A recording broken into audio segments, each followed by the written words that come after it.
የበላይነት በማስከበር ስም የሚፈጸሙ የዘፈቀደ የፖለቲካ እስሮች ለሚመጣው ሰባተኛው ዙር ሀገራዊ ምርጫ ፍትሃዊ ነፃና ታማኝነት ያለው እንዳይሆን ላለማድረጉ መንግስት ምን ዋስትና ይሰጣል? መሬት ላይ ያሉ ተጨባጭ የህዝቡን ጥያቄዎች ማቅረብ ፕራግማቲዝም እንጂ ጨለምተኝነት ሊሆን አይችልም። ከኤርትራ ጋር ሰላም ተፈጠረ፣ የወደብ መጠቀም ውስጥ እንገባለን ተብሎ መንገዶችን ወደ ማደስ ተጀምሮ ነበር። እሱ በምናውቀው መንገድ ተቋረጠ። ከዛ ከሶማሊላንድ ጋር ውል ተፈጸመ። ከዛ ከጅቡቲ ጋር ታጁራን ለማልማት ከዛ እንደገና ከሶማሊያ ጋር ባንካራ ውጤት ተሞክሯል። ግን እስካሁን ተጨባጭ ውጤት አልታየም። እንደ ሀገር ስንት ትውልድ በጦርነት እየበላን እንቀጥላለን። ከትግራይ ኃይሎች ከፋኖና ከወረና ቢሉስማ ኦሮሞ ጋር መንግስቱ የገባበትን ሁኔታ ባረቁ አስተዋይነትና በድርድር እንዲፈታ በሀገሪቱ ውስጥ ካለው የውስጥ ችግሮች ክብደት አኳያ መንግስት ይህንን ከፍተኛ የፖለቲካ አቅም ለውጫዊ ግብና ዓላማ ከመዋል ይልቅ ተመሳሳይ ጉልበትና ትኩረትን የውስጥ የፖለቲካ ግጭቶችን ለመፍታትና ከራሱ ዜጎች ጋር ዘላቂ ሰላምን ለማምጣት ለምን አይጠቀምበትም? መንግስት የጸጥታ ችግሮችን ለመፍታት ጽንፈኛና አሸባሪ የሚላቸውን ቡድኖች ከመውጋት ባለፈ ለሁለቱ ክልሎች ከወታደራዊ አማራጭ ውጭ የተለየ ፖለቲካዊ መፍትሄ ለመስጠት ለምን አይሰራም?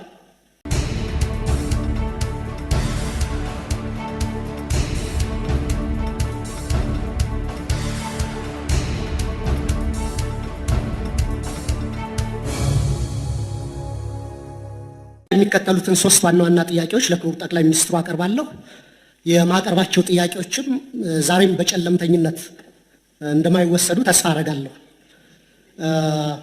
መሬት ላይ ያሉ ተጨባጭ የህዝቡን ጥያቄዎች ማቅረብ ፕራግማቲዝም እንጂ ጨለምተኝነት ሊሆን አይችልም።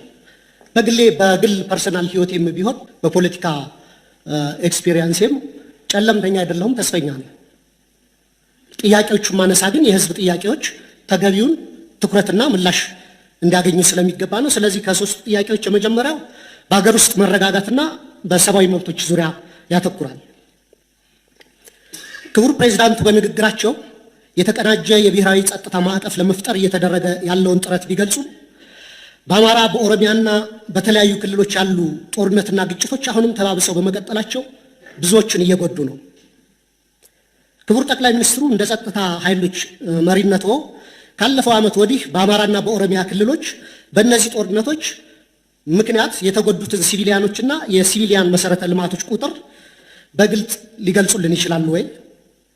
እንዲሁም መንግስት የጸጥታ ችግሮችን ለመፍታት ጽንፈኛና አሸባሪ የሚላቸውን ቡድኖች ከመውጋት ባለፈ ለሁለቱ ክልሎች ከወታደራዊ አማራጭ ውጭ የተለየ ፖለቲካዊ መፍትሄ ለመስጠት ለምን አይሰራም? የኢትዮጵያ ሕዝብ የእርስ በርስ ጦርነት አንገፍግፎታል። በሀገር ውስጥ ተንቀሳቅሶ ሰርቶ መብላት ከብዶታል። አገራችንም እንደ ኮሎምቢያ ከውስጥ ታጣቂዎች ጋር 50 ዓመታትን እየተዋጋች ልትቀጥል አትችልም። ከዚሁ ጋር በተያያዘ በሀገር አቀፍ ደረጃ በስፋት እየተዘገበ ያለው የፖለቲካና የህሊና እስረኞች ጉዳይ እልባት እንዲሰጠው፣ እስረኞችም የተፋጠነ ፍትህ እንዲሰጣቸው በተደጋጋሚ ብንጠይቅም የፖለቲካ አቅጣጫ የተሰጠበት በሚመስል መልኩ በተደጋጋሚ የፍርድ ቤት ቀጠሮ ያለ ፍርድ እየተንገላቱ ነው። ቤተሰቦቻቸውም ከፍተኛ ችግር ላይ ወድቀዋል። የህግ የበላይነት በማስከበር ስም የሚፈጸሙ የዘፈቀደ የፖለቲካ እስሮች ለሚመጣው ሰባተኛው ዙር ሀገራዊ ምርጫ ፍትሃዊ ነፃና ታማኝነት ያለው እንዳይሆን ላለማድረጉ መንግስት ምን ዋስትና ይሰጣል? ሁለት፣ ስለ ኢኮኖሚ ሁኔታና የኑሮ ውድነት መንግስት የሀገር ውስጥ የምርት እድገትና የዋጋ ግሽበት ዝቅ ማለቱን ቢገልጽም የዜጎች ኑሮ ሁኔታ በከፍተኛ ደረጃ ከዕለት ወደ ዕለት እየተባባሰ ነው። የዓለም ባንክ በቅርቡ ያወጣው መረጃ እንደሚጠቁመው የኢትዮጵያ የድህነት ምጣኔ በሁለት ዲጂት አድጎ ወደ 43% እንደሚያሻቅብ ገልጿል። ይህ ማለት ከሁለት ኢትዮጵያውያን አንዱ በድህነት አረንቋ ውስጥ ይገኛሉ ማለት ነው። ስለዚህ አንደኛ ኑሮ ውድነትና የድህነት ቅነሳን በተመለከተ መንግስት በሚያቀርባቸው ይፋዊ ስታቲስቲክስና በህዝብ የዕለት ከዕለት ኑሮ መካከል ያለውን ሰፊ ልዩነት እንዴት ሊያብራራልን ይችላል? መሰረታዊ የምግብና የፍጆታ ዕቃዎች ዋጋ መጨመርን ለመከላከልና ተጨማሪ ቤተሰቦች ወደ ድህነት እንዳይገቡ ለመከላከል መንግስት ለመተግበር ያቀደው አስቸኳይ ዕቅድ ካለ ቢብራራልን። ሁለተኛ ስለ ውጭ ዕዳና የማክሮ ኢኮኖሚ መረጋጋትን በተመለከተ ነው። ኢትዮጵያ ለፋይናንስና ለማክሮ ኢኮኖሚ መረጋጋቷ ከፍተኛ ስጋት የሆኑባት ከባድና ዘላቂነት የሌላቸው የውጭና የሀገር ውስጥ ዕዳ ፈተናዎች ተደቅነውባታል። አገሪቱ በአሁኑ ወቅት ከፍተኛ የዕዳ ጫና ወይም ዴት ዲስትረስ ውስጥ የምትገኝ ሲሆን በቡድን 20 የጋራ ማዕቀፍ ውስጥ ውስብስብ የሆነ የዕዳ ማስተካከያ ወይም ሪስትራክቸሪንግ ሂደት እያካሄደች ነው። ከዩሮቦንድ አበዳሪዎች ጋር ሲካሄድ የነበረው ተስፋ ሰጪ የዕዳ መልሶ ማዋቀር ንግግሮችም መበላሸታቸው ተዘግቧል። በውጭ ምንዛሬ ገበያው በባንክና በትይዩ ገበያው መካከል ያለው ክፍተት ከቀን ወደ ቀን እየሰፋ ነው። ከነዚህ ተግዳሮቶች አኳያ መንግስት ማህበራዊ ወጪዎችን ሳይቀንስ ያሉብንን ከፍተኛ የውጭ ዕዳ ለመክፈልና የፋይናንስ ክፍተቱን ለመሸፈን እየሰራ ያለው ስራ ምንድን ነው? በመጨረሻ ከውጭ ግንኙነትና ከባህር በር ጉዳይ የሚያያዙ ነው። መንግስት የቀይ ባህርን ማስመለስ ጉዳይ እንደ ህልውና ጉዳይ በማቅረብ ዋና ትኩረቱንና የፖለቲካ ጉልበቱን ከአጣዳፊ የውስጥ ቀውሶች በተለይም ከባድ የጸጥታና የኢኮኖሚ ችግሮችን ከመፍታት ይልቅ በውጭ ጉዳይ ላይ እንዲያርፉ በማድረግ በትችት አቅራቢዎች ዘንድ የህዝብን ትኩረት ከውስጥ አጣዳፊና አሳሳቢ ችግሮች ለመቀየር የተደረገ ጥረት ነው የሚል አስተያየት እንዲሰጥ አድርጓል። በሀገሪቱ ውስጥ ካለው የውስጥ ችግሮች ክብደት አኳያ መንግስት ይህንን ከፍተኛ የፖለቲካ አቅም ለውጫዊ ግብና ዓላማ ከመዋል ይልቅ ተመሳሳይ ጉልበትና ትኩረትን የውስጥ የፖለቲካ ግጭቶችን ለመፍታትና ከራሱ ዜጎች ጋር ዘላቂ ሰላምን ለማምጣት ለምን አይጠቀምበትም? ብሔራዊ ጥቅምን ለማስከበር የሚደረግ ማንኛውም አይነት ዲፕሎማሲያዊ ጥረትን በግሌ ይቀበለዋለሁ። መንግስት ጉዳዩን የመራበት መንገድ ግን 10 ድስት ጥዶ አንዱንም ሳያማስል እንደሚያሳርረው አይነት ነው። መጀመሪያ ከኤርትራ ጋር ሰላም ተፈጠረ፣ የወደብ መጠቀም ውስጥ እንገባለን ተብሎ መንገዶችን ወደ ማደስ ተጀምሮ ነበር። እሱ በምናውቀው መንገድ ተቋረጠ። ከዛ ከሶማሊላንድ ጋር ውል ተፈጸመ። ከዛ ከጅቡቲ ጋር ታጁራን ለማልማት ከዛ እንደገና ከሶማሊያ ጋር ባንካራ ውጤት ተሞክሯል። ግን እስካሁን ተጨባጭ ውጤት አልታየም። ታጁራን ወደብ ሳውዲ በረዥም ጊዜ የሊዝ ውል እንደወሰደችው እየሰማን ነው። ከኛ በኋላ መጥቶ ይመስለኛል። አሁንም ደግሞ ከኤርትራ ጋር በጦርነት ዋዜማ ላይ የምንገኝ ይመስለኛል። በሁለቱ ሀገራት በኩል የተሟላ የጦርነት ዝግጅት እየተደረገ እንደሆነ በዓለም አቀፉ ማህበረሰብ ዘንድ በሰፊው ተዘግቷል። የፌዴራል መንግስቱ ከትግራይ ኃይሎች ጋርም ከፍተኛ መካረር ውስጥ እንደገባ ግልጽ ነው። ክቡር ጠቅላይ ሚኒስትር፣ ሁላችንም ካለፈው ጥፋቶቻችን ለምን አንማርም?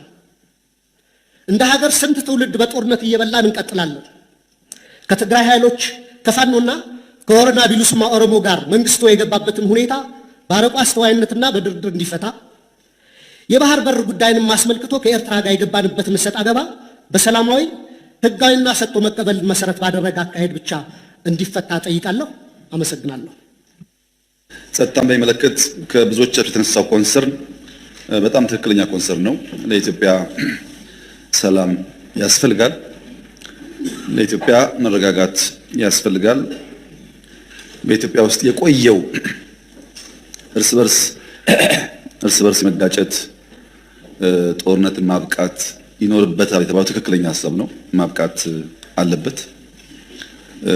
ነገር ግን ኢትዮጵያ ደካማ ሆና እንድትኖር ኢትዮጵያ በሁለት እግሯ መቆም እንዳትችል የሚሹ የሚሰሩ ሀገራት ባሉበት ሁኔታ ኢትዮጵያውያን የናሽናል ኢንትረስትን ለይተው ማወቅ ካልቻሉ ለፖለቲካ ፍጆታ ብቻ ለጥላት ፍላጎትና ጥያቄዎች ተላልፈው ከተሰጡ የተሟላ ሰላም ማምጣት ያስቸግራል።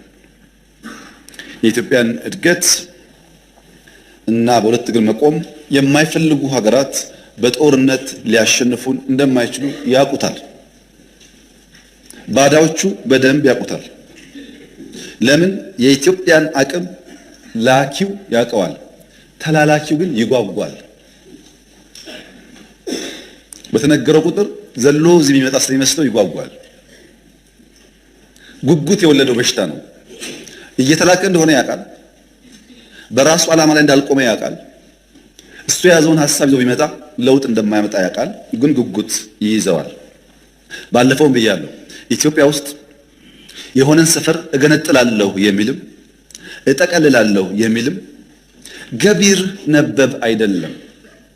ኢትዮጵያ ለመገንጠልም ለመጠቅለልም አትመችም።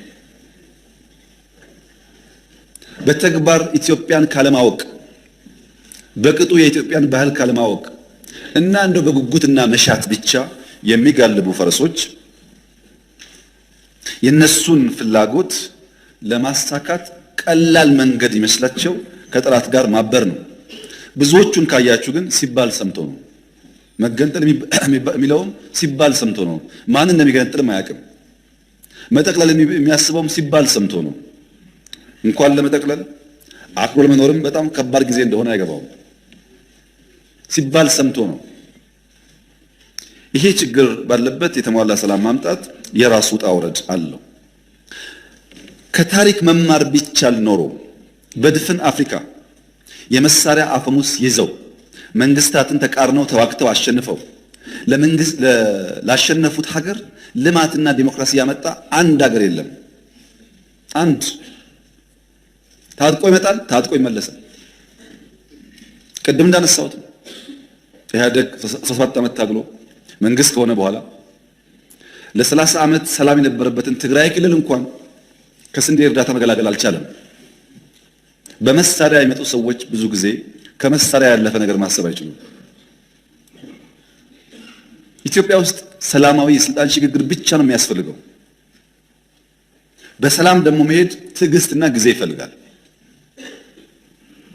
ትዕግስትና ጊዜ ከሌለ አስቸጋሪ ነው።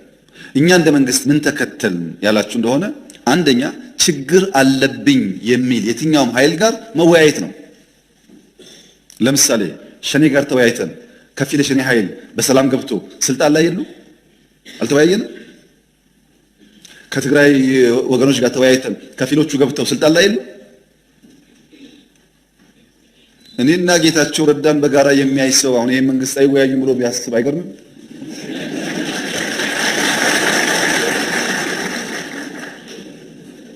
ሰው ሊስት ይችላል። የግል ጉዳይ አይደለም። በእኔና በኤክስ በእኔና በዋይ መካከል የግል ጉዳይ አይደለም፣ የሀገር ጉዳይ ነው። በሀገር ፍላጎት እስከተግባባን ድረስ የግሉን ቸል ማለት ያስፈልጋል ስለምናምን ነው እንጂ የለም እኮ እንደዚህ አይነት ባህል። አሁን እኛ የምናደርገው ባህል እኮ አናውቀውም። ካሸነፍክ ነው። መወያየት ያስፈልጋል። ሸኔዎቹ ጋስ የአማራውም ሸኔ የኦሮሚያውም ሸኔ የአማራውም ሸለቆ አባይ የኦሮሚያውም ሸለቆ አባይ ተወያይቶ የመጣውን ተቀብለናል። ተላላኪ ናቸው እነዚህ። ዓላማ የላቸውም። ታገልኩለት የሚሉትን ህዝብ እየገደሉ ልማት እያደናቀፉ ማዳበሪያ እንዲሄድ እያደረጉ ታገልኩልህ ማለት ምን ማለት እንደሆነ እናንተ አስቡት። እኛ አሁንም ክፍት ነው ለመወያየት። ማንም ሰው በሰላማዊ መንገድ ህግና ስርዓት አክብሮ ይመጣ ከሆነ ለመታረቅ አይደለም አብረን ለመስራት ዝግጁ ነን። አሳይተናል 2-3 ጊዜ። ገና እኮ ይሄ ለውጥ መጥቶ በማግስቱ ሁላችሁም ግቡ አይደል እንዲያል ነው። ማን ቀረ ከዓለም?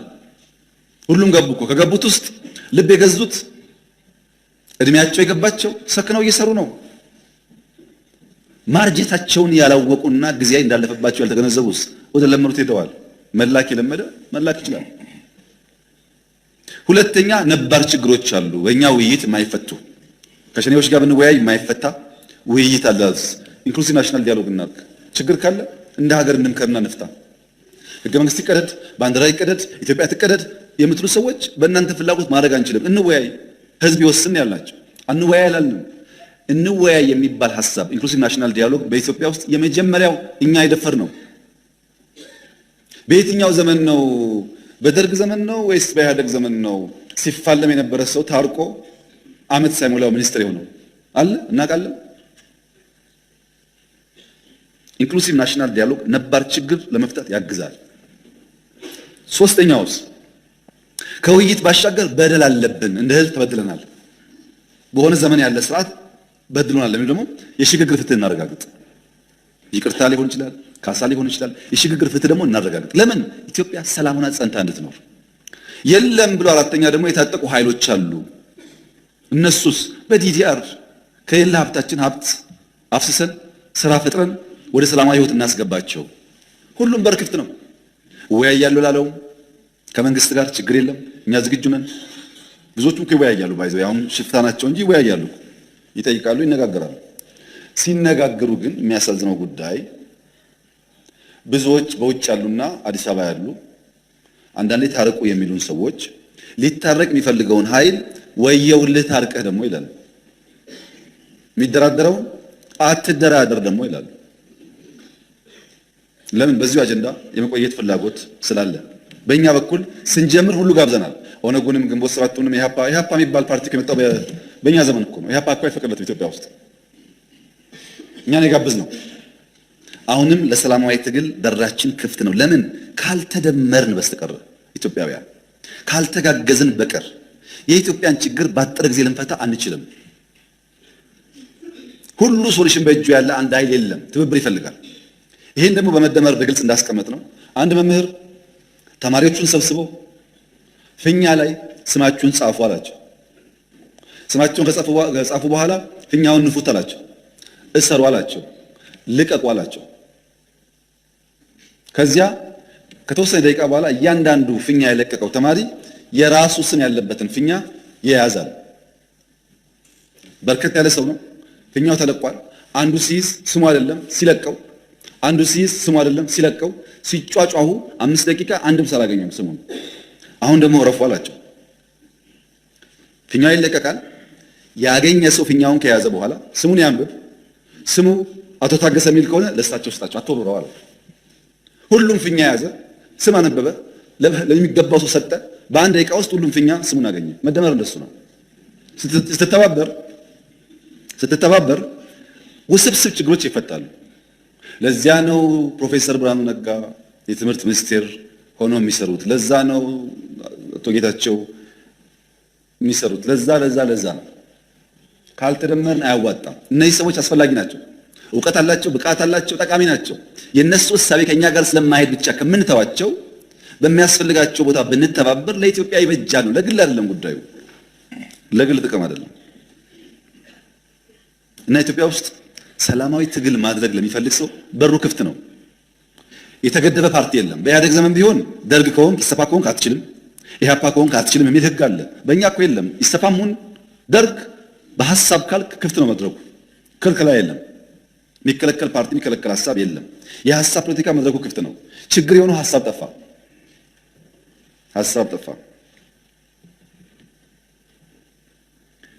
ሐሳብ መጥፋቱን ለማወቅ የነዚህን ባንዳዎች ውሎ ማየት በቂ ነው።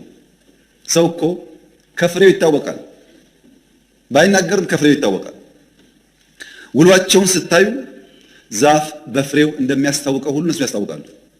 ለምሳሌ ፓርቲ የሌለበት ሀገር፣ ምርጫ የሌለበት ሀገር፣ ህገ መንግስት የሌለበት ሀገር፣ ወጣት የሌለበት ሀገር፣ ተስፋ የሌለበት ሀገር ተለጥፎ ለኢትዮጵያ ተስፋ ሊያመጣ የሚችል ሰው የለም። ከማን ነው የሚማረው? የእነሱን ዲሞክራሲ እንዳይል መንግስት አይታወቅ፣ ካቢኔ አይታወቅ፣ ፓርቲ አይታወቅ፣ ህገ መንግስት የለ፣ ምርጫ የለ። እዛ ተለጥፎ ስለ ምርጫ መጠየቅ አይገርምም? ግን ምርጫ የለበት ተለጥፎ ስለ ምርጫ መጠየቅ። ኢትዮጵያ ሲያምርባት አይኑ የሚቀላ ህዳሴ ሲያልቅ ምን ያስፈልጋል ህዳሴ ከሰው ያጣላናል የሚል የባህር በር ጥያቄ ሲነሳ የሚሸማቀቅ የሚያፍር ደፈር ብሎ 130 ሚሊዮን ህዝብ ያስፈልገዋል ለማለት የሚተናነቀው ለኢትዮጵያ ጥቅምና ብልጽግና ከጎኗ መቆም መድከም የማይሻ የማይፈልግ ራሱን እንደ ማንጎ የሚቆጥር ግራዋ ነው። ራሱ ሲጠራ ማንጎ ይበል እንጂ ግራዋ ነው፣ መራር ነው። የኢትዮጵያ ደህንነትና ችግር የማይከፋው ከሆነ ራስን በጠራህበት መንገድ ብቻ ሳይሆን በፍሬ ትታወቃለህ። እኛ ልክ በፍሬያችን የምንታወቀው ማለት ነው። በከተማ ኮሪደር፣ በገጠር ኮሪደር፣ በስንዴ እርሻ፣ በግሪን ሌጋሲ እንደምንታወቀው አናውቅም ካላችሁ ጠይቁ። ይሄንን በስንዴ ሸልሞናል፣ በግሪን ሌጋሲ ሸልሞናል። የሚያሳዝነው ነገር ኢትዮጵያ ውስጥ ትናንት ገንጣይ አስገንጣይ የሚባለው ስብስብ የነፃ አውጪ የሚባል ስብስብ ፓርቲ ለመባል የመጀመሪያው ፕሮግራሙ ላይ የሚጽፈው የኤርትራ ጥያቄ የቅኝ ግዛት ጥያቄ መሆኑን እቀበላለሁ ነበር የሚለው። ቲፒኤልኤፍ በለው ኦነግ በለው ምናምን በለው ዋና አጀንዳው የኤርትራ ጉዳይ የቅኝ ግዛት ጉዳይ ነው ካላለ የታገለ አይመስለውም። አሁንስ የዛሬዎቹ የባህር በር ጉዳይ እኛን አይመለከትም ካላሉ በስተቀር የታገሉ አይመስላቸውም። አንድ ነው ፋሽኑ አንድ ነው። መማር ግን አልቻሉም። በአንድ ወቅት ቀበሮ ከአንበሳ ጋር ውለታ ውሎላት ድርድር ያደርጋሉ። ውለታ ስለዋልክልኝ አንተ አደና ትቸገር ተቀመጥ፣ እኔ እየፈለግኩ ሊታደኑ የሚገባቸው ነገሮች አመጣልሃለሁ ትላለች ቀበሮ። አንበሳ ተስማምቶ ቁጭ ይላል በቦታው ከነ ክብሩ እና ቀበሮ ስትሄድ አጋዘን ታገኛለች። አጋዘን አልሰማሽም ወይ? ፌስቡክ አላየሽም ወይ? አዲስ ሕግ እኮ ወጣ። ምን የሚል ነው?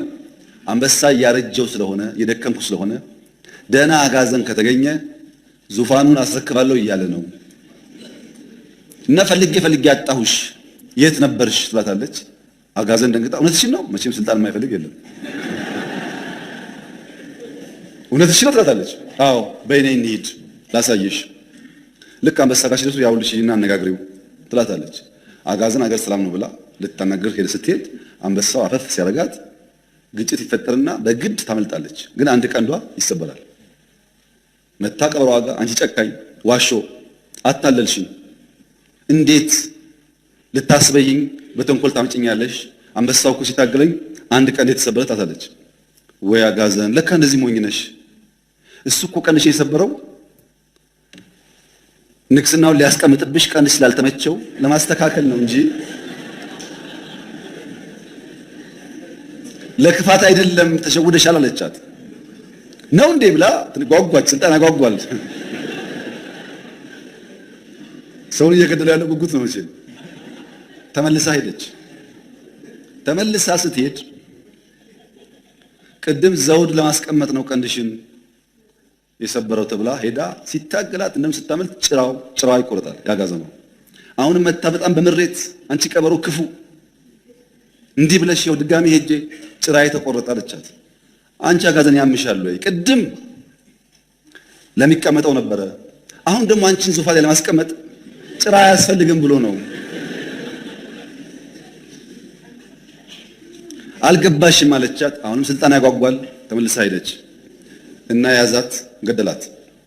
ከገደላት በኋላ ቀበሮን ጠራና ሞታለች፣ እዛ ድረስ ቤት እስክመጣ በልተሽ እያንዳንዱን ፓርት በልተሽ ጠብቂ፣ ስመለስ ምሳ ይመላለሁ ይላል እና አንበሳው ይሄዳል።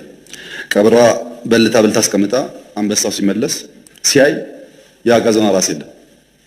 አንቺ ቀበሮ ሌባ ሁሉን አስቀምጠሻል፣ የት አለ ራሱ አላት። ወይ አንበሳ ራስ ቢኖራት ኖሮ 3 ጊዜ ስልካት ትመላለስ ነበር ወይ? ጭንቅላት ችግር ነው የሚያመላልሳት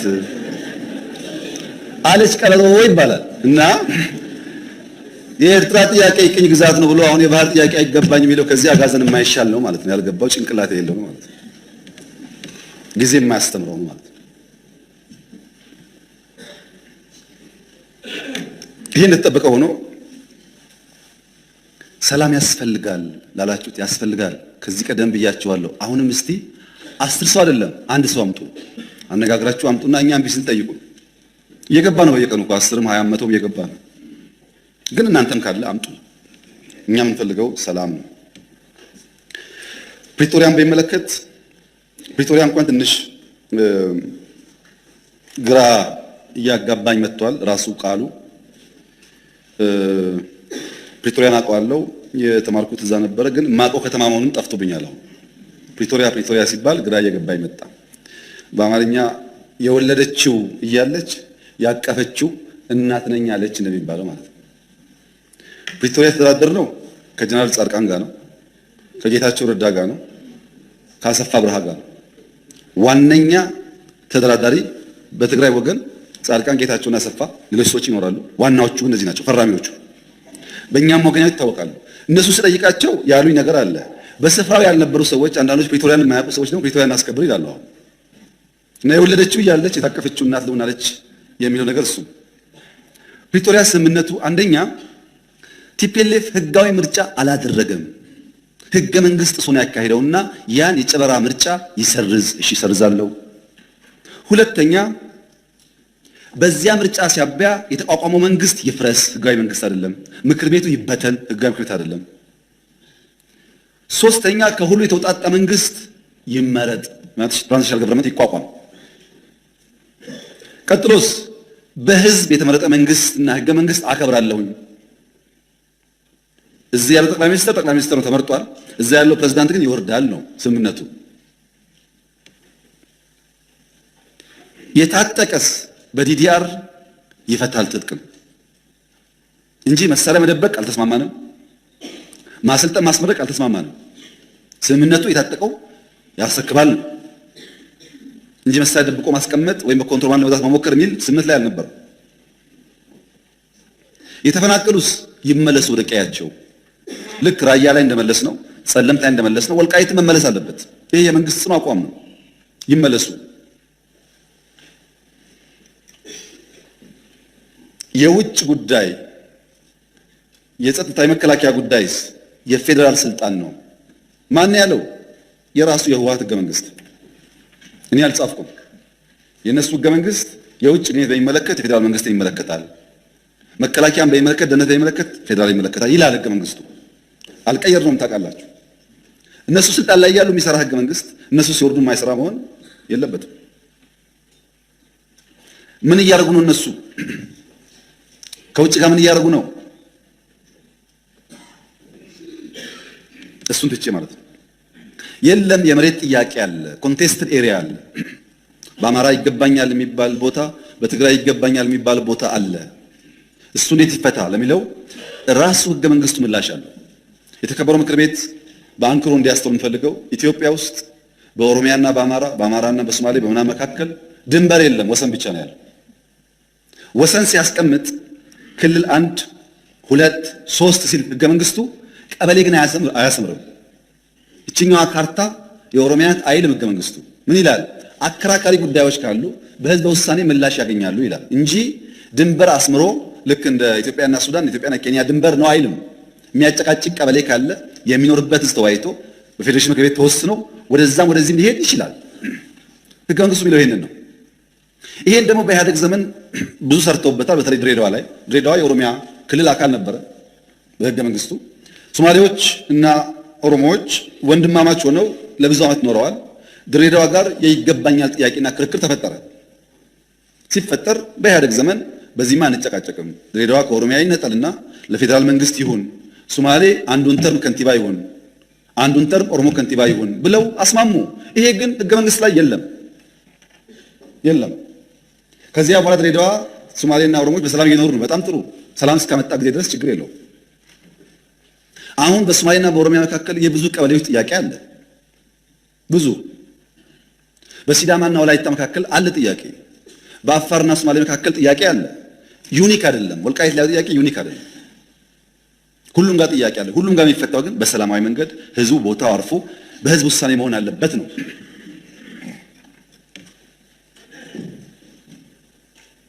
ህዝቡን ሆልድ አድርገው ይዘው አይመለስም ብለው የሚፈጥሩት ቀውስ ህዝቡ ላይ ችግር ከማምጣቱም በላይ ይሄንን ጥያቄ ራሱ በሚያስቡት መንገድም ቢሆን ላለማሳካት እንቅፋት ይሆንባቸዋል።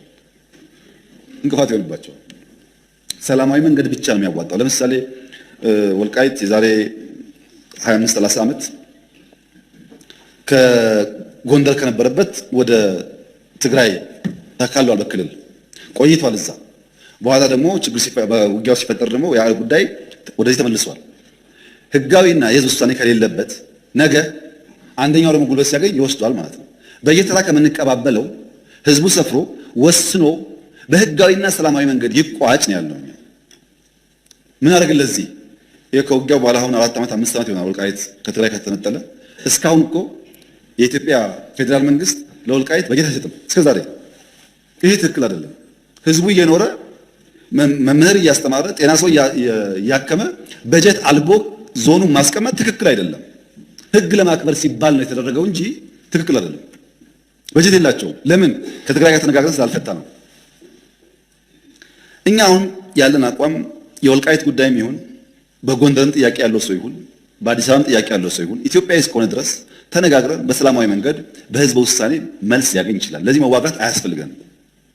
ግጭት አያስፈልገንም። ህዝብ ማስቸገር አያስፈልገንም። የኛ አቋም እሱ ነው። ይሄን የተግባባ ነው። ፕሪቶሪያ ላይ ሰርቪስ እሳ ተቋርጦ ነበር። ታስታውሱ ከሆነ ባንክ አልነበረም ትግራይ፣ መብራት የለም፣ ቴሌ የለም፣ በረራ የለም። ይሄን ደግሞ ፌዴራል መንግስት ይመልስ ነበረ። ስልክ መለስን፣ ባንክ መለስን። አክሱም ኤርፖርት እነሱ አፈራርሰው ሄደው ነበር። ጠግነን በረራ ጀመር፣ መቀሌ ጀመር። ኢንዱስትሪዎች የሚጎላቸውን አሟልተን ብዙዎቹ ስራ አስጀመር።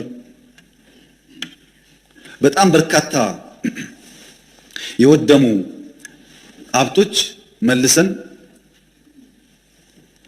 ስራ እንዲጀምሩ አደረግን። እዚህ ጋር አንድ የሚጋነን ነገር አለ። የትግራይ ውጊያ በሚመለከት ተጋኖ የሚነሳ ነገር አለ። ባይዘው ትግራይ ላይ ያደረግነው ውጊያ ወለጋ ካደረግነው ውጊያ አንጻር ሲታይ በጣም ትንሽ ነው፣ እንዳይጋነን ማለት ነው። መጀመሪያ ላይ ሰሜን ሲጠጋ 3 ሳምንት ተዋጋን፣ መቀሌ ያዝን። 8 ወር ቆየን። ትግራይ ለቀን ስንወጣ ከራያ እስከ ከሚሴ ሰሜን ሸዋ ድረስ ተዋገን። የት? አማራ ክልል ውስጥ። ከዛስ ተዋግተን ደግሞ መለስናቸው ወደ ድንበራቸው።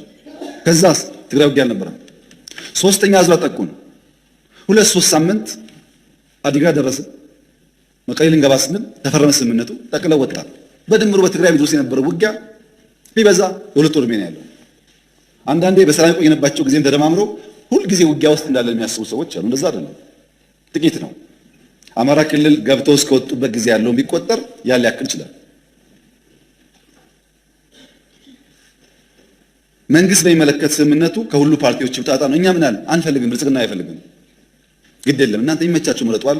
የሚመቸን ጌታቸው ነው አሉ። ጌታቸው ፕሬዝዳንት ሆነ። ጌታቸው በፍጹም አንፈልግም ብሎ አባረሩና የሚመቸን ታደሰ ነው አሉ። ታደሰ ተመረጠ። አሁን ደግሞ ታደሰ ሲባረር እንጠብቃለን። እኛ ሰው አልመረጥንም፣ መራጭ እነሱ ናቸው። መርጠው የማይስማማቸው ታስታውሳላችሁ። በሐዋሳው ጉባኤ በመጀመሪያው ለውጥ ላይ ችግር ነበር። በሐዋሳው ጉባኤ 100% የቲፒኤልኤፍ ማዕከላዊ ኮሚቴ ድምፅ ሰጥቶ ከመረጠኝ በኋላ በ2 ወር 3 ወር ደግሞ አልተስማማውም። ራሱ መርጦኝ ማለት ነው። አሁን ያለውም እንደዛ ነው። እኛ በጀት እስካሁን እንለቃለን፣ ማክሲመም ሰፖርት እናደርጋለን። የተበላሸ በአቅም ጠግነናል። የኛ ፍላጎት ትግራይ ክልል ተጨማሪ ውጊያ አያስፈልግም። ዓላማ የለውም። ትግራይ የሚደረግ ውጊያ ዓላማ የለውም። ዓላማ የለው ውጊያ ደግሞ የተሳካ ይሁን ያልተሳካ ማረጋገጫ የለውም። የሆነ ግብ ለማሳካት ካልሆነ በስተቀር ዝም ብሎ ሰው ህይወቱን አይከፍልም። ጥቅም የለውም ትግራይ የሚደረግ ውጊያ እና ሰላም ያስፈልጋል። የጥይት ድምፅ ሞት አያስፈልግም። እኛ እንደው ከአማጺ ጋር መነጋገር ልምዶ አለን። ቅድም እንደገለጽኩት ተወያይተናል። ቲፒኤልኤፍም በሰከነ መንገድ አንደኛ ምርጫ ቦርድን አክብሮ ህገ መንግስት አክብሮ ትክክለኛ ጉባኤ አድርጎ ህጋዊ ፓርቲ መሆን የሚጠበቅበት ከባድ ነገር እኮ አይደለም። ምርጫ ቦርድ መጋበዝ፣ አሰራሩን መከተል፣ ጉባኤ ማካሄድ፣ ምርጫ መሳተፍ፣ ካሸነፈስ መንግስት መሆን። ግን ለመወዳደር ለምርጫ ዝግጁ ካልተኮነ አስቸጋሪ ይሆናልና በዚያ ሳይድ ያለ ምክር እኔ ውጊያ ይበቃናል፣ አያስፈልገንም። ግድ የላችሁ ብትዋጉም አታሸንፉ፣ አይታችሁታል፣ ጥቅም የለውም። ግን ውጊያ አያስፈልገንም። ተባብረን አገር እናልማ ነው። ለምን ጉልበት ይዞ ያልወጣውን ተራራ ከዘራ ይዞ አይወጣውም ይባላል። በጉልበት ዘመን ያልሆነውን ዛሬ አይሳካም። ቱ ሌት ባይ ዘ ወይ የኢትዮጵያን መንግስት በኃይል ቱ ሌት አይቻልም። አለፈ። ያኔ ተሞከረ፣ አልሆነም፣ አለፈ። ካሁን በኋላ ሰላም ብቻ ነው። እንደ አባይ 1000 ዓመት ሸለቆ ሲጓዝ ይኖራል እንጂ አንድም ቀን መንግስት በኃይል መጣል አይቻልም። ለዚህም የትግራይ እናት የምትፈልገውን ሰላም ማምጣት መሯቸዋል። እነሱ ልጆቻቸውን ገብረው በቃን ብለዋል። ለእነሱ ሰላም በእኛ በኩል ዝግጁ ነን። በዚያ ሳይድም ዝግጁ መሆን ያስፈልጋል። በቅርቡ ሰምታችሁ ከሆነ ወታደሮች ደሞዝ ጭማሪ በሚል ትንሽ ችግር ገጥሞ ነበር ትግራይ ውስጥ። ትግራይ ያሉ የታጠቁ ኃይሎች በዲዲአር በህጋዊ መንገድ ቢወጡ ለራሳቸውም ለቤተሰባቸውም ለሀገርም ይጠቅማል። ወጣቶች ናቸው፣ ጉልበት አላቸው፣ ማቋቋም ይቻላል። እነሱ ዲዲአር ፕሮሰስ ውስጥ እንዳያልፉ አድርጎ በመያዝ በደሞዝ መጨቃጨቅ አስፈላጊ አይደለም። ትግራይ የምንልከው በጀት በሙሉ የሚውለው ለወታደሮች ነው። ይሄ ትግራይን እየጎዳ ነው ያለው። በነገራችን ላይ አሁን ለምሳሌ ጅጅጋ በጣም ከፍተኛ ለውጥ አለ። በኮሪደር አይታችኋል። ከሶማሌ ክልል ገቢ በከፍተኛ ደረጃ የትግራይ ክልል ገቢ ይበልጣል። ባለፈው ዓመት የትግራይ ይበልጣል። ከጅጅጋ ገቢ መቀሌ 6-7 እጥፍ ይበልጣል። ገቢ ተሰብስቦ ከሶማሌ ክልል በላይ ከዚህ ተመድቦ እንዴት መቀሌ ውስጥ 1 ኪሎ ሜትር 2 ኪሎ ሜትር ኮሪደር አይሰራም? ይበልጣል ገቢያቸው። በፋክት ያለው እናንተ ማየት ትችላላችሁ። ወደ ልማት ካልተኬደ ሁልጊዜ ውጊያና ግጭት ጠቃሚ አይደለም። ቅድም እንዳነሳሁት 30 ዓመት ስልጣን ላይ ባሉበት ጊዜ የትግራይ ህዝብ ትናንሽ 50 ዓመት ግድብ ቢገደብለት ኖሮ ከራሱ አልፎ ሌላ ይመግብ ነበር። ስልጣን ተይዞም አልተሰራም፣ አሁንም አልተሰራም። ህዝቡን ይቸገራል እና እንደዛ እንዳይሆን በተቻለ መጠን ወደ ሰላም ወደ ንግግር ገብቶ የህዝቡን ችግር መፍታት ያስፈልጋል።